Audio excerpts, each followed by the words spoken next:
Boa noite a todos, sejam bem-vindos ao nosso segundo podcast Somos Mais. Aqui hoje comigo nós vamos ter a presença de um bate-papo bem bacana com meu amigo professor Gércio Pelegatti. Seja bem-vindo, Gércio. Obrigado pelo convite, isso imensamente. Isso que eu que agradeço você ter aceito participar dessa nossa conversa. Bom, como eu disse para você, é uma conversa informal. Conversa. Cadê as pingas? Entre amigos, só não tem as pingas, né? A gente vai ter que ir só no H2O aqui, ó. Deixa eu até aproveitar. Brincadeira, não pinga. Bebe pouca, né? Não dou conta dessas coisas. Meu limite é baixo. É baixinho? Mas e quando você vai lá para Minas com o pessoal? Não, mas ali é outra história, né? Uma bijulinha aqui, uma bijulinha ali, né? É uma guisada colar, né? E aí vai bijulando, né? Mas o grupo é bom, quando a companhia é boa, a coisa se desenvolve bem. Sim. A companhia ali é excelente, né? Bastante história, bastante conversa boa e bijulinha. Né? Mas vamos lá, eu acabei não apresentando, para quem não te conhece aqui na cidade, é o professor Gércio, professor de História, já está aposentado, graças a Deus, né? Porque não é fácil sala de aula nos dias de hoje. Na verdade, não é a sala de aula, não é o aluno em si, né? O que me incomodava eram os pequenos poderes de uma escola pública, né? Pequenos poderes, pequena rasteira aqui, cotovelada ali, né? E isso, né? Cansa, né? Cansa, vai enchendo o saco, desculpa a expressão, né? Mas pelo aluno em si não, pelo aluno em si sempre foi maravilhoso, sempre foi... Eu estava pensando isso essa semana, né? Eu mais aprendi com eles do que ensinei, né? Aquilo que eu me tornei enquanto professor foi fruto do aprendizado, né? Com todas essas pessoas que ao longo dos anos passaram, né? É uma troca, né? Sempre. Sempre. Na verdade, o professor está aprendendo o tempo todo. Sim. E aquilo foi formatando da maneira que eu achei que ser professor era aquela maneira, né? Que tinha a ver muito com a relação com os alunos, né? Tá, e fala uma coisa, por que professor de História? Olha, bom, eu fiz escola pública a vida inteira, comecei a trabalhar muito cedo, né? Vendendo coisa na rua, vendendo alface para a dona Antônia Escatolão, né? Vendia milho de pipoca com meu avô, vendia jabuticaba, vendia ameixa, enfim, né? Trabalhei, meu primeiro emprego assim, remunerado, né? Foi entregava marmita. Aonde? Entregava marmita na época da construção da Comercial Campos, onde hoje ali na Vila dos Esportes é a Compre Bem, né? Sei. Naquela construção, isso em 1971, eu levava a marmita pro Crésio, o Cresível. Eram dois primos, né? O Crésio Balk, filho do seu Matildo Balk, que era meu vizinho, e o Cresível Balk, que era um sobrinho dele que tinha vindo de Jacutinga, de Jacutinga, né? E eu entregava a marmita e tinha lá um dinheirinho que eu recebia, né? Que a dona Aldeia tinha que pagar para a mãe do Crésio, né? Era uma maravilha, porque eu podia ir no cinema, podia ir na pastelaria do Tano. Quantos anos você tinha? Eu devia ter 11 anos. Nossa, 11 anos. Bem legal. 11 anos, né? Mas aí depois, fui trabalhar, fiz um monte de coisa que... porque era aquela coisa, né? O pai da gente e a mãe da gente entendia que a gente precisava aprender alguma coisa, né? Então, trabalhei em funilaria, calheiro, né? Trabalhei em loja do Moacir Jardelli, na 21 de dezembro, né? Até 74. E um belo dia eu saí, estava voltando para casa, quando foi mais ou menos ali na esquina da 13 de maio com a Avenida Vigesa, tinha o armazém da Zélia, que funcionava ali. Eu encontrei o Augusto Catelan, José Augusto Catelan, que era um amigo de infância, morava ali na Capurilo. Aí a gente começou a conversar e ele falou do Senai, que ia ter teste. O seu pai trabalhava com gesso? Eu trabalho. Então, vai lá, não sei o quê. Aí eu fui, né? Me inscrevi, fiz o teste, eu passei e ele não. Né? Ficou bravo ele? Não. Levou de boa? Não, de boa. Não. Foi um monte de moleque. Tá. Enfim. E aí eu comecei, fiz Senai, eu formei lá, inicialmente era ajustador mecânico, depois quando mudou o Senai, saiu aí da Avenida Saudade, né? Que foi ali para onde é hoje, ali, né? Chama ali, perto do lado do Césio. Eu não lembro. É uma avenida, eu não estou lembrando mais muita coisa também, mas enfim. Não é obrigação também. Também é. E aí mudou, aí era mecânico geral, né? E aí fiquei ali, me formei, eu só fiz 1 ano e meio, porque eu já tinha, em 75, eu já estava na 8ª série, né? Eu repeti 1 ano, em 73, fui reprovado lá na 7ª série. E fiz 1 ano e meio, voltei, fui para a fábrica, fiquei ali, depois até trabalhei em torneiro mecânico, que é um momento muito trágico da minha vida. Eu estava falando com o Juninho hoje sobre isso, né? Chão de fábrica, na década de 70, era uma coisa assim horrorosa. Né? Eu não sei hoje, né? Mas era muita humilhação, né? Aqueles sujeitos mais velhos que se achavam conhecedores, né, da matéria, dos segredos, né? E trabalhar de mecânico ou fresador ou de torneiro mecânico, eram segredos, né? Sim. Porque eram macetes, né? Os caras não te ensinavam nada, o cara deixava você matar a peça.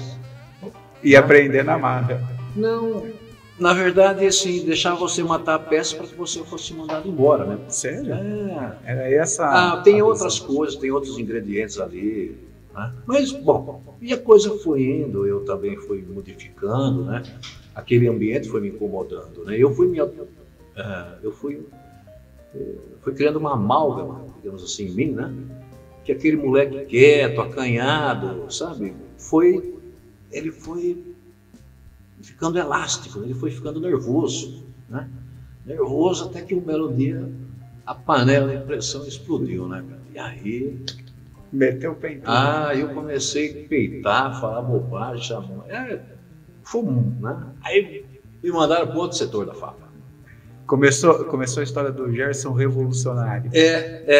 Eu fui para um outro setor, eu fiquei, sei lá, uns 4, 5 anos trabalhando com aquelas pessoas. A minha carteira profissional era ajudante de mecânica, nunca saiu disso.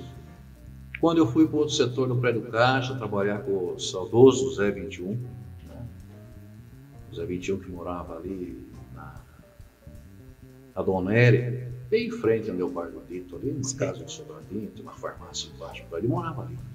Ele era um cara sisudo, ele tinha fama de durão, né? Então eu ficava ali na oficina, trabalhando no torno mecânico, e os mecânicos iam para as máquinas, né? E o ajudante fazia o quê? Não, eu era torneiro mecânico, eu ficava no torno, eu ficava ali. E ali e tal, e eu meio com medo do homem, sempre muito duro, né?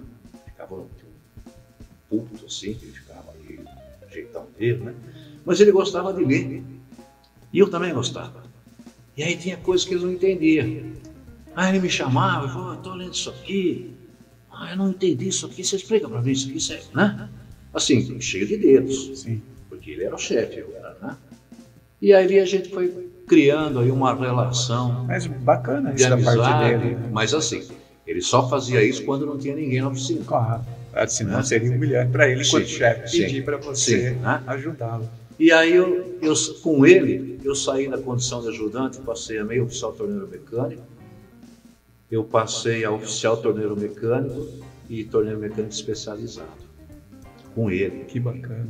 2, 3 anos, a minha carteira profissional está lá, guardada, né? Teve um torneiro mecânico especializado, graças ao Zé 21, uma pessoa que eu guardo assim, né?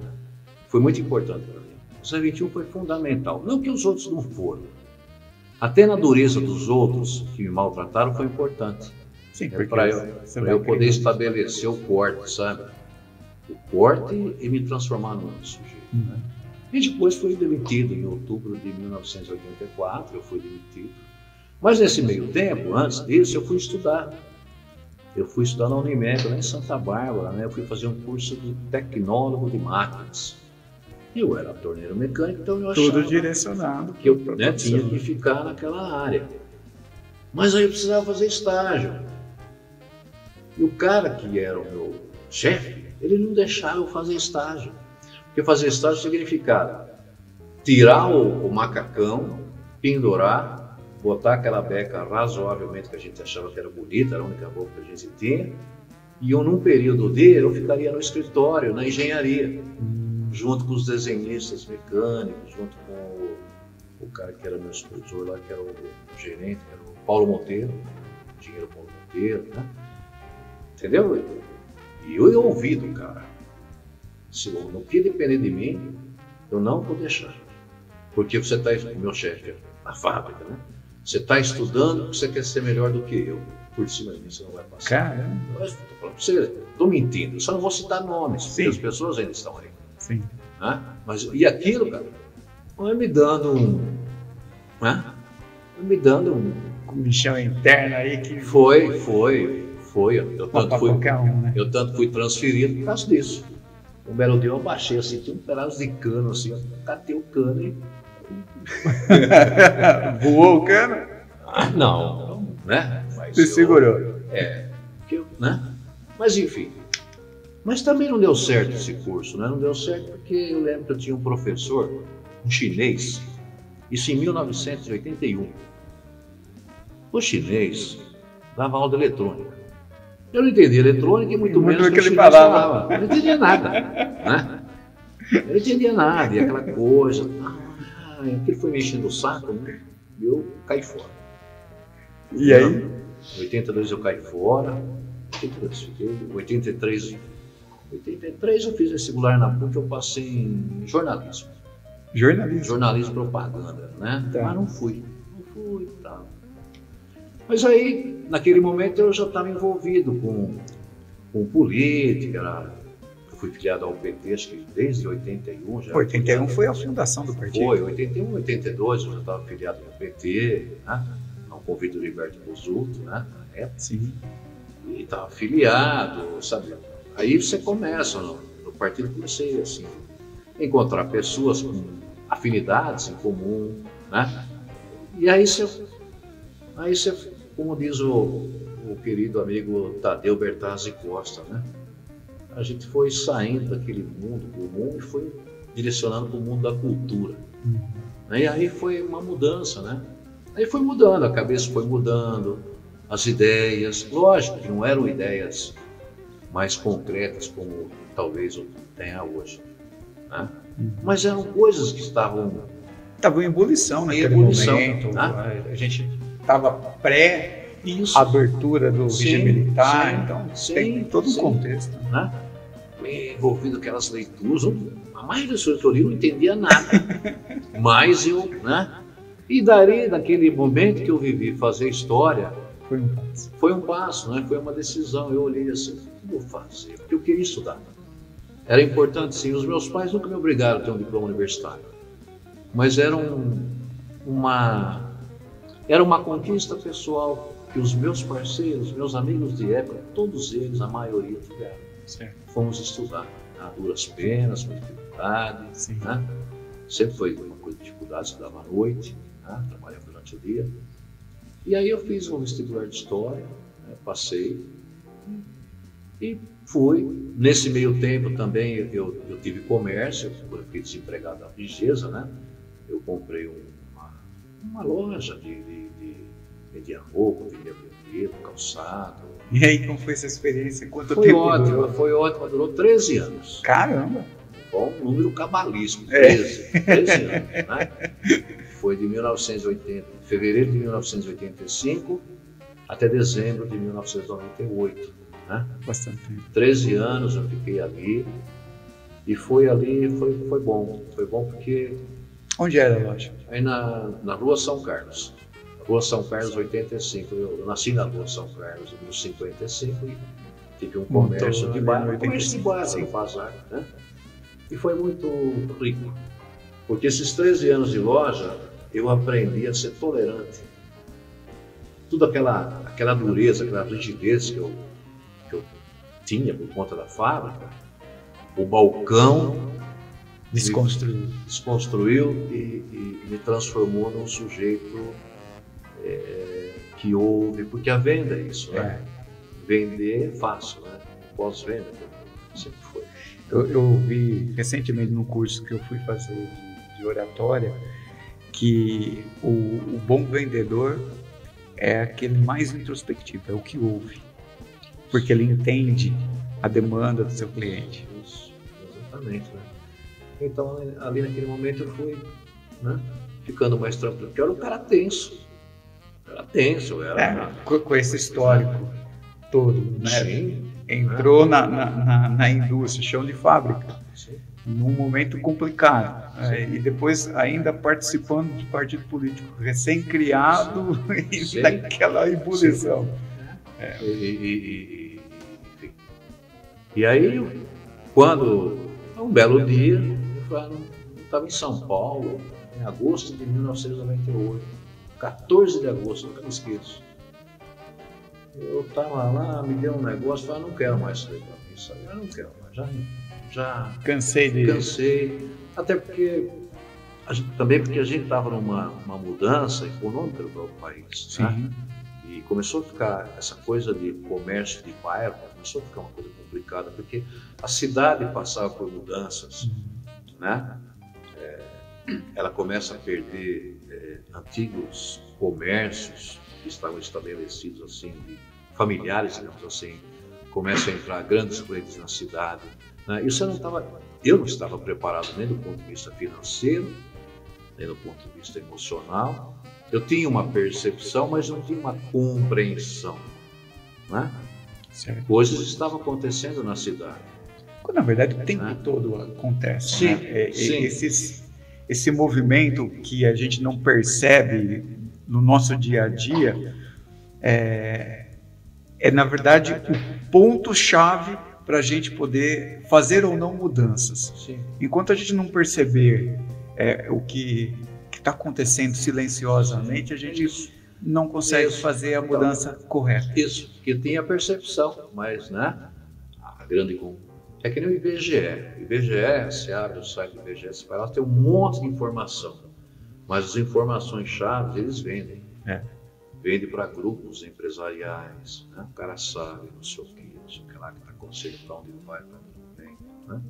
E aí eu voltei de São Paulo, descarreguei o carro, coloquei os mercadores ali, fui vendendo, nunca mais voltei para São Paulo, nunca mais comprei nada de ninguém, fui liquidando o estoque, chegou dezembro, zerei tudo, em janeiro fechou a firma, deu baixa, parou de funcionar, aquela coisa toda. Aliviei, né? Respirei aliviado e pensei, o que eu vou fazer agora? Porque eu tenho um diploma.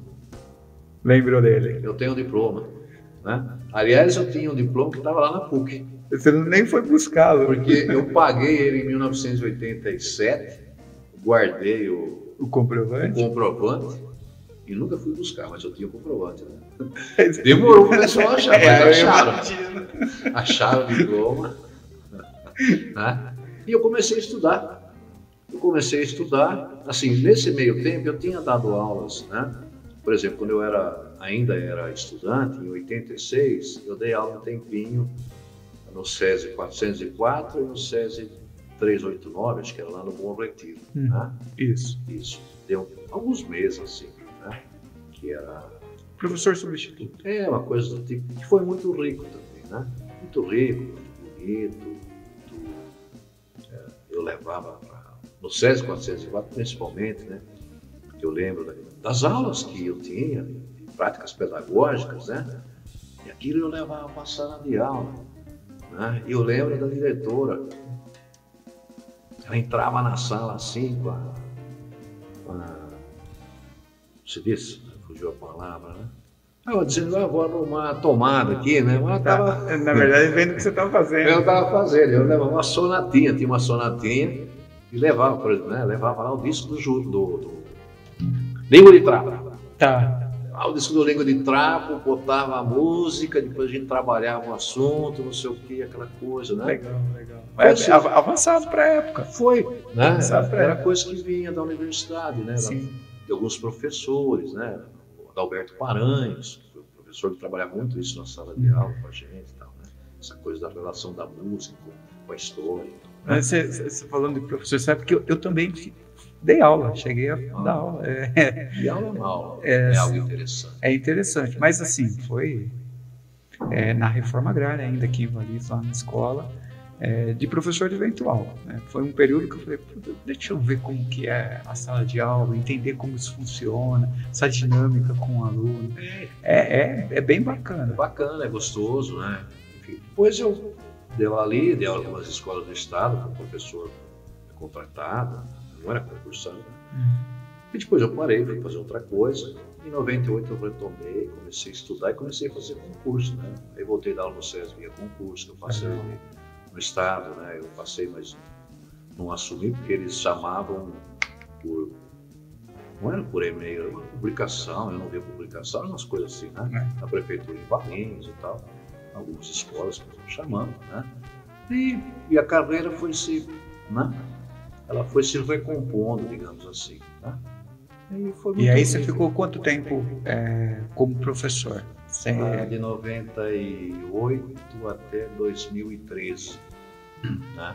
Tá. Quando bateu 2013, eu juntei assim, todo aquele tempo que eu tinha em carteira, aquela coisa, eu 39 anos, né, INSS. Eu vou prestar atenção na palavra, porque uma vez na Rádio Valinhos foi INPS, né? Aí falou, esse cara é velho, né? INSS, né? Deu 39 anos de contribuição, eu pagava desde os 14 para 15 anos. Tá, né? Foi tranquilo. E professor também tinha uma redução também do período? Mas na verdade eu me aposentei pelo regime geral. Do INSS. Eu não sou aposentado pela prefeitura, vale breve. Nada disso, né? Pelo INSS, né? E fui fazer outras coisas, né? Sei lá, fazer reboque. Isso é outra habilidade que você tem, né? Porque assim... O meu pai era pedreiro. Já tinha... O meu pai era pedreiro, só que meu pai nunca me ensinou. Ele nunca falou, né? Até porque em 1967 ele abandonou a profissão e foi trabalhar na Frigiesa, né? Ser encanador, né? Era encanador industrial, né? Mas eu acho que ele vê o pai, né? As ferramentas, né? A bancada dele, o capricho das ferramentas, tudo limpinho, usava, limpava, engraxava, sabe essa coisa? Sim. Sempre foi um cara caprichoso, né? Então, de ver o pai, de ver outras pessoas da minha família, por fora, né? E é uma coisa bonita isso. Não, eu gosto de fazer coisas manuais. Sim. Eu acho que a gente que acaba estudando muito, lendo, etc. A hora que a gente tem a oportunidade de fazer coisas manuais, a gente dá uma desestressada, entra no outro mundo, aquela coisa. Às vezes tira uns poca Madonna porque não está dando certo, mas assim, é o desafio de fazer aquilo acontecer e com qualidade. Agora sim, né? Eu faço, só que o meu corpo fala assim, rapaz, vai devagar, não é bem assim, né? Eu faço, né? Resolvo uma série de situações, mas assim, o que um profissional levaria 2 dias, né? Eu demoro 10 dias. Mas não tem problema. Outra história. E se não ficar bom... Desmanche e faz de novo. Não. Se não ficar bom, se alguém falar, olha aquilo lá, o pedreiro que eu contratei. Então, cara, viu? O marceneiro, o carpinteiro. Mas ultimamente você não pode fazer isso. Você está publicando no Facebook. já está perdendo a desculpa. Quando você eu moro numa chácara, né? Quando você mora numa chácara, você não pode pagar tudo, porque não há dinheiro para tudo. Então você tem que saber fazer um monte de coisa, né? Você tem que saber fazer um serviço de pedreiro, de carpinteiro, um serviço hidráulico, né? Um serviço de pintura. A casa que eu estou morando, eu pintei inteirinha. Agora você está fazendo o deck. Já está pronto. Já que terminou? Já terminei. Eu demorei 3 meses, do dia 23 de maio a 23 de agosto, para fazer uma base, né? Para colocar os tambores, para coletar água de chuva. Né? Mas é tudo sozinho, né? Concreto, porque virar concreto é duro, né? E tem coisas que você precisa de outra pessoa para ajudar. Mas não tinha, né? Sabe? Chega a pedra, chega a areia, chega o cimento, tá lá em cima, você desce, aquela coisa, vai, né? Aí você bota lá, né? 3 de pedra. Um de cimento. 1 de cimento, 2 de areia, né? Aí você vai, aí começa. Primeira amassada até que vai bem, né? Depois a segunda já não é tanto. A terceira você acha que eu vou fazer amanhã. Né?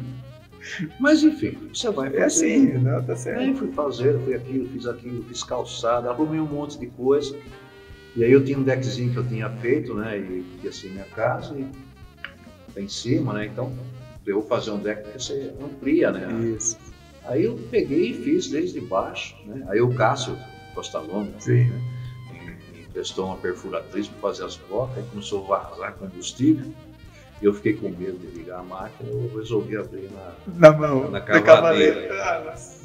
Uma semana depois eu estava lá no moto, no ortopedista, fazendo uma infiltração no joelho, que ficou desse tamanho. Assim, né? Mas tudo bem, né? Recompôs. E vai ser coisa. E fiz tudo, né? Fiz debaixo, né? Da bride, comprar ferragem, virar. Pilarzinho, tudo. Estruturou com as vigas. Aí o Mário Farsi foi comigo lá em Vinhedo comprar uns blocos, 15, assim, para fazer os pilares, né? E o pessoal, sabe, vai aqui, você tem tal, ô Mário, aquela cela, você tem, emprestou uma cela de esquadria, né? Sim. Para cortar lá pinos, né? Pinos tratados. Né? Porque não dá para comprar madeira de lei, imagina, né? Não, e sem contar que assim, tem que ser certificado hoje em dia, né? Sim, Você não consegue comprar madeira. Tem lá um pessoal, eu vejo na internet, que vende aquelas coisas, mas eu não. Eu vou comprar o pinos, né? Cabe no meu bolso. E assim, é coisa certa, certificado. Isso, não tem problema. E fiz. Aí a madeira você pega assim, a bicha empena. E você não tem ferramenta, força aqui, alavanca ali. Bom, fiz tudo, né? Agora está faltando a terceira demão de osmocola. Tá. Choveu e tal. Enfim, é isso, né? Mas tá nesse ritmo. Mas assim, você tem uma outra coisa que é peculiar sua. Você observa a cena da cidade. Também faz uns ensaios, né? Escreve coisas, crônicas, e como que está esse conjunto de textos que você já tem? Essa coisa da escrita, é engraçado isso, né? Porque um dia, o Vinícius, do Jornal de Valinhos, ele me ligou, é o Marangones que me ligou, falou, Gerson, o Vinícius queria conversar com você, acho que em 2015 ou 2016, alguma coisa assim. Daí lá fui eu conversar com ele. Ele queria que eu escrevesse, né, jornal, assim, cada semana tinha uma pessoa que publicava e alguém não podia mais publicar e tal. Eu fiquei meio cheio de dedo, assim, né? Mas vamos escrever, né? Porque é uma coisa que... É uma coisa da responsabilidade, né? Uma responsabilidade em que pese, né, que a gente tem o direito à livre expressão, mas você precisa tomar cuidado com o que você... E outra, você...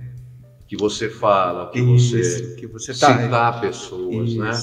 E assim, uma boa ideia, ela só existe quando ela vai para o espaço público. Colocar no jornal o texto, você está colocando a sua ideia, por melhor ou pior que ela seja, ao crivo de terceiros. Sim. E isso também te traz uma responsabilidade, pelo menos para quem tem, né? Porque hoje em dia isso daí caiu por terra. Nós estamos vivendo a pós-verdade, ficou uma loucura. Mas para quem tem responsabilidade no que fala, no que escreve, isso é algo pesado. Aí eu fiquei assim, não sei o que, você escreve bem, tá? Obrigado, assim, mas eu não escrevia nada assim, mais 1, 2, 3, 4, 5 parágrafos, né? Bom, tudo bem, então acertamos, tal. Aí fiquei pensando, o que eu vou escrever, né? Fiquei pensando, era justamente aquele momento que o governo Cleito, estava lá asfaltando ali a Dom Nery. A Rua Itália. Tá. Lembra? Lembro que era de paralelepípedo. Isso, né? Uma coisa E aquilo assim, eu passei ali, aquilo foi uma... Eu olhei aquilo, puxa vida, né? E eu comecei a pensar nisso, né? E aí eu fiz uma crônica, um artigo, né? Onde eu colocava algumas coisas da história, algumas coisas que não tá nos manuais que a cidade conhece, né? Porque tem muita coisa em dissertações, mestrado, em tese de doutorados na Unicamp e na PUC, que falam da cidade, não especificamente sobre a cidade, mas o assunto do sujeito, né, daquilo que ele está dissertando, enfim, a tese dele, de repente ele passa por Valinhos, num dado momento da história. E tem informações valiosíssimas, eu tenho muita coisa. Né? Eu tinha uma dissertação de mestrado de uma moça que é jornalista, não lembro o nome dela, faz muito tempo que eu tinha lido, né? O trabalho dela basicamente é falar, por exemplo, das estratégias que os imigrantes italianos adotaram em Campinas e na região, né? Para poder sobreviver sob o jugo, né? Do fazendeiro, aquela classe da burguesia nascente ali. Os caras não vieram assim, né? Havia uma série de instrumentos para controlar o sujeito. E como, né? Então ela citava pessoas de Valinhos, pessoas que eu nunca tinha ouvido falar. Nomes, um nome especificamente que nenhum manual da cidade falava desse sujeito, né? Elias Picciotto. Esse é um cara interessante, porque o Elias Picciotto, e me parece que não é dessa família Picciotto, não. Até onde eu cheguei a perguntar, eles não conheciam. Não. Esse Elias é um sujeito que chegou ao Brasil nas primeiras levas de imigrantes, né? E por volta de 1870, 70 e pouco. Tal. Sim. Esse sujeito se transformou num fazendeiro, tinha café, exportava café. Ele foi dono daquela propriedade, você vê ali no centro, onde tem o Bradesco, o Bradesco ali. Tem uma foto de 1932 que aparece um pedaço. Ele tinha uma chácara ali, todo aquele quarteirão. Né? Praticamente onde é o centro da cidade. Onde é ali a 7 de setembro, 15 de novembro ali. Né? 15, mas assim, o Bradesco está no Antônio Carlos. Não, no Antônio Carlos, aquela rua de solo lateral é 15 a 7. Ali eu acho que é 15, não é? 15, então 15 de novembro e dando o fundo ali do Largo da São Sebastião, sabe? Pegava daquele trecho até o Largo. Tudo aquele pedaço era do cara, né? E tinha uma série de coisas ali sobre o cara, sabe? O cara chegou... Só que ele era um cara mal visto pela burguesada campineira, que tinha o poder, o nome dos fazendeiros, né? Mas ele era um cara que botava à frente. Tá, mas assim, não era uma grande propriedade. Não. Comparado com as fazendas que existiam. Estou dizendo aqui no centro. Ele tinha algum lugar que tinha uma fazenda. Ele tinha uma fazenda além dessa área na Vila de Valinhos. Isso, ele era um cara que tinha uma influência em Campinas, ele tinha influência, entendeu? Era um cara que sim, foi um homem. Se transformou um homem rico. Ele foi um dos presidentes da Associação Mútua dos Italianos, né? Humberto I, que tinha aqui em Valência. Essa associação, Humberto I, ela foi criada em Morungaba. E ela veio para Valinhos aí por volta de 1890, 95. O pessoal trouxe para cá, enfim, tem uma história. Tá. Esse cara foi um homem importante. Aliás, é esse Elias Picciotto que é o dono do Cine da Paz. Eu até escrevi um artigo sobre isso, Fusão de Confusão, né? Das duas casas de espetáculos que existiram em Valinhos na primeira década, né? Do século XX. Eram dois grupos de italianos. Dois grupos que estavam constantemente tendo altercações, né? Se antagonizavam o tempo todo. São coisas assim. Então, quando você fala da cidade também, eu vou levantando hipóteses, porque, sabe... tem muito mais informação do que a história oficial. Vamos falar assim. Sim, porque não dá para você... A história que está colocada assim, é aquela coisa linear, né? Ninguém faz as correlações, não acontece. Até porque, vamos pegar, né? O período quando foi escrito e quem escreve. A gente tem que sempre observar que a história, Sim. né? O sujeito que escreve, a forma como ele enxerga o mundo, tudo isso entra. E é necessário uma revisão histórica nossa. Eu sei que você trabalha nesse sentido de estar pesquisando e levantando fontes, né, para poder corroborar as teses todas que você começa a elaborar a partir de todos os dados que você vai obtendo. Mas isso é necessário. Mas voltando, né, porque eu sou prolixo, né? Começo, vamos embora, né? Mas voltando aqui àquela questão da A Rua Itália em Memória, que é o primeiro artigo que escrevi para o jornal, né? Então eu cito o Elias Picciotto, né? Eu cito ele, cito umas coisas, informações que eu peguei nesses trabalhos, né? Que acabam citando Valinhos aqui e acolá e outras coisas, né?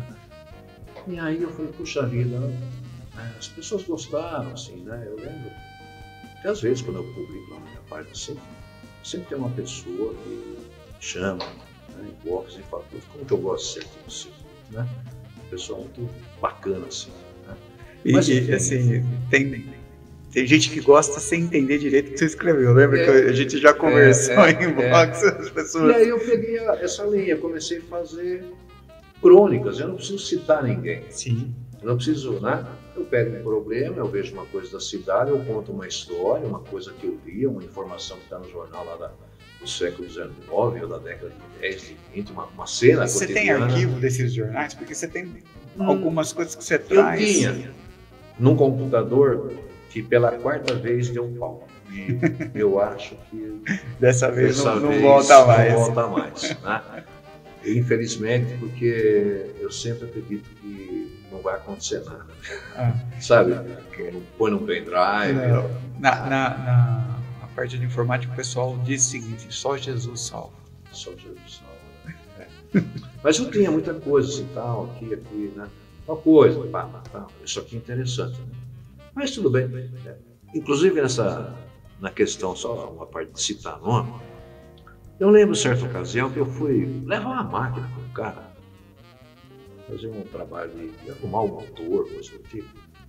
Eu conheço, ele é mais velho que eu, mas eu conheço ele moleque, ele menino e tal. E ele lia algumas coisas e tal. Ele falou, você que gosta de escrever, vou contar uma história para você. Em 1964, eu tinha 7 anos.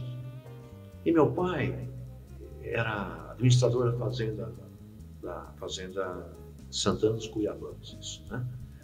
E eu lembro que eu estava ali um dia, assim, assado e tal, e eu sempre gostei de carro, eu gostava de carro, e chegou um carro, assim, bonito, um carro enorme. A hora que eu vi aquele carro, eu fiquei louco. O cara contando para mim, né? Aí desceram uns homens, assim, umas pessoas muito bem vestidas, e entraram para a sede da fazenda, né? E aí o motorista, ele falou, o chofer, me chamou, abriu o carro, eu comecei a olhar o carro, não sei o que, tal, contando essa história para mim, né? E passado um tempo, esse pessoal saiu da sede da fazenda, entraram no carro, até teve um sujeito que bateu na cabeça dele, sabe aquela coisa, né? Menino e tal, né? Bateu na cabeça dele. Quando o carro sai, o cara vira para trás, balança a mão para ele, né? Aí o motorista da fazenda falou para ele, fulano, você sabe quem é aquele homem lá? Ele falou, não, era molequinho, né? É o presidente da França. Olha só. O presidente da França. Aí eu contei isso na escola uma vez, todo mundo deu risada. Ninguém acreditou. E aí eu, por conta dessas coisas, de ficar olhando o jornal antigo, eu falei, fulano, eu tenho uma coisa, pai, de um francês que teve aqui em Valinhos, eu vou ver. Eu falei, isso dá uma crônica, lembrando, né? E de fato, aquele cara que passou por Valinhos, naquele dia, não era o De Gaulle, era um outro sujeito. Não era o presidente da França. Não, mas esse cara esteve junto com o De Gaulle na resistência francesa, ele esteve junto no governo da França, por exemplo, foi presidente da França antes, né? Primeiro-ministro, coisa do tipo. Mas esse cara também atentou contra o De Gaulle, por conta da Argélia. Quando o De Gaulle resolve, né, dar independência para a Argélia, esse cara Se coloca contra. Se coloca contra e tentou matar o De Gaulle. Esse cara estava exilado no Brasil. E como o De Gaulle estava vindo, ele veio para o Brasil, acho que em setembro de 64, e é interessante porque o Brasil não tinha relações com a França, tem toda uma história ali e tal, né? E esse cara morava em Campinas. Esse cara estava em Campinas, ele estava em Campinas. E esse cara atentou contra a vida do cara. Imagina o problema que... né? Então o Dopes, eu li tudo sobre isso, li tudo. Tem o Dopes, não sei o que, pegou o cara, tal, mas ele assinou um termo tal, que não estaria, que estaria em Valinhos, com uma comitiva, não sei e tal. Tá. Enfim, tem toda uma história. Eu não lembro o nome do cara. Aí eu comecei a escrever, comecei a pesquisar e comecei a escrever. Ah, rapaz, ficou bonito, ficou um texto bonito, mas ficou enorme assim. Nossa, ficou lindo. Até que eu resolvi saber, mas quem é esse cara que estava lá, né? Aí vai. Você começa a ver os nomes, tudo bem, a maioria já morreu, mas os seus filhos estão vivos e são pessoas poderosas da região. Não é Eu bom abri a gaveta, coloquei o texto lá. Quem sabe um dia. Quem sabe um dia, né? Porque cachorro mordido de cobra tem medo de inglês. Né? Isso passa por uma coisa que nós conversamos quando eu cheguei aqui, que não estava no ar ainda. Passa por isso. Né? Então, assim, mesmo que eu sempre tomo esse cuidado, né, de não citar, porque era só um artigo histórico até, não há problema nenhum. Mas, de repente, o outro que lê pode se incomodar. Eu não sei. Mas é isso que eu estava falando.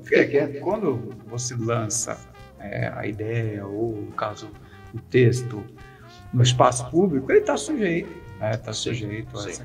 Você não pode, obviamente, agredir ou entrar em espaços que sejam caracterizados como algum crime, mas registros históricos são importantes. Eu entendo, mas acontece que esse sujeito, eu li um trecho de uma tese de doutorado no sujeito da USP que falava desse sujeito. E ele pedia, nesse trecho que eu li, o cara falava o seguinte: olha, esse fulano e tal, eu não lembro o nome do cara, esse francês, mereceria ter uma investigação, porque havia uma desconfiança que ele ajudou a organizar os aparelhos de repressão do Dopes, a tortura. Entende? Então ele tinha ligação vamos falar assim, com o Estado, com o regime militar na época. Ele fez parte do grupo que instrumentalizou os departamentos de tortura na Argélia. Entende? A coisa é muito maior. Qual foi a minha preocupação? Ele estava aqui em Valinhos porque estava. Mas se você... Entende o que eu digo? Sim. Eu não quero resvalar nada, né? Sabe, não é porque o sujeito esteve com você, te cumprimentou, que você é igual a ele. Mas como cachorro mordido de cobra tem medo de linguiça, eu preferi, né? Se um dia alguém quiser, que vá. Eu não vou fazer isso, entendeu? É melhor não cutucar não, né? Sim. Vai que encontra. Mas é uma história muito bonita.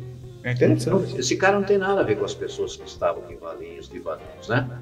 Naquele momento. Sim. Tem uma outra pessoa que estava aqui para não estar lá, sim, perto da onde o De Gaulle ia passar lá em São Paulo. Ele tinha que ficar longe, né? Condição, sim. Né? Enfim, mas tem essas coisas, né? Mas tem outras histórias, né?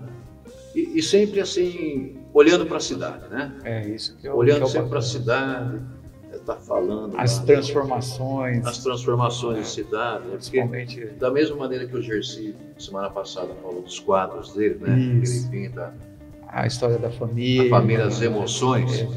Eu escrevo assim também, porque são as minhas memórias, de saber aquele momento rico da minha infância ali na Rua São Carlos, na Rua Americana. O Serrote e a Rua de Capovilla morava minha avó, né? Daquelas pessoas, daquele mundo. Era um mundo pequeno, mas de uma riqueza de memórias, de muita coisa. Então, de causos, sabe? Coisas que aconteceram comigo, coisas que como criança que eu já tinha essa... Eu vi alguma coisa e ficou, então vão virando escritos, crônicas, né? E aí eu sempre vou fazendo a trama, né? De um momento, é memória. Sim. Eu não estou fazendo história, nada, são as minhas memórias, né? Algumas sim, algumas são coisas mais históricas, tal, com pesquisa, né? Pesquisa mínima, digamos assim, nada de cultuoso, né? Mas quando são as crônicas, aí eu vou intercalando, né? Com a cidade, né? Esse monstro, né? Porque Valinhos é um monstro, né? Valinhos é uma invenção. Valinhos é uma invenção, né? Mas tudo é invenção humana, sim, né? sim. Nós fomos inventados, né? Enquanto a capital do Figo Roxo. Sim. Não é mentira, Não. mas é uma invenção, né? É uma invenção, ou seja, assim como tem uma ideia na cidade que Valinhos só vai passar a existir, se desenvolver a partir da passagem da ferrovia, eu discordo disso. Valinhos não é fruto da ferrovia, Valinhos é fruto do café. Sim. Né? Aliás, a ferrovia passa por aqui para escoar a produção de café. Sim. E se você Demais. reparar... Não, só deixa eu concluir. Pois não. Para que lado está a frente da nossa estação? Mas para que lado que o trem, a mão da ferrovia, é mão inglesa ou é mão portuguesa? Não. Sim, não, eu entendo o que você está falando. A frente... A frente está olhando para a Fazenda Santana. Exato. Está Para quem olhando estava para as fazendas financiando. de café. Sim, Exatamente. para quem financiava. E o que nós enxergamos da cidade hoje é o fundo da estação. Sim, exato. A frente da estação está olhando para um dos grandes... porque a ferrovia é uma empresa privada. Aquele ela não momento. não é uma empresa pública. É uma empresa privada. Sim.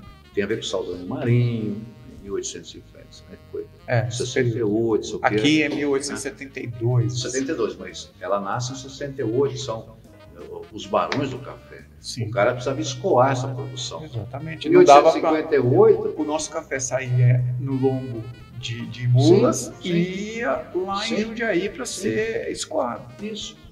Então, a Paulista, digamos assim, os seus donos eram os cafeicultores. Os mais poderosos, né, o mais poderoso aqui, tinha a fazenda aqui, ele botou assim a estação olhando para a fazenda dele, que é a Fazenda Santana.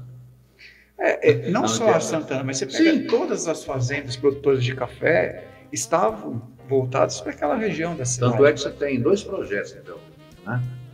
Você encontra isso, tem esse projeto. São dois engenheiros, né? E faz dois projetos. Esse está aí, óbvio, mas tem um outro. Esse outro vai passar mais para lá.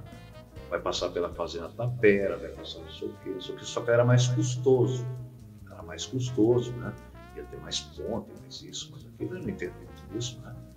Mas enfim, são dois projetos. Não foi vencedor. Tudo bem. Mas vai privilegiar esses sujeitos.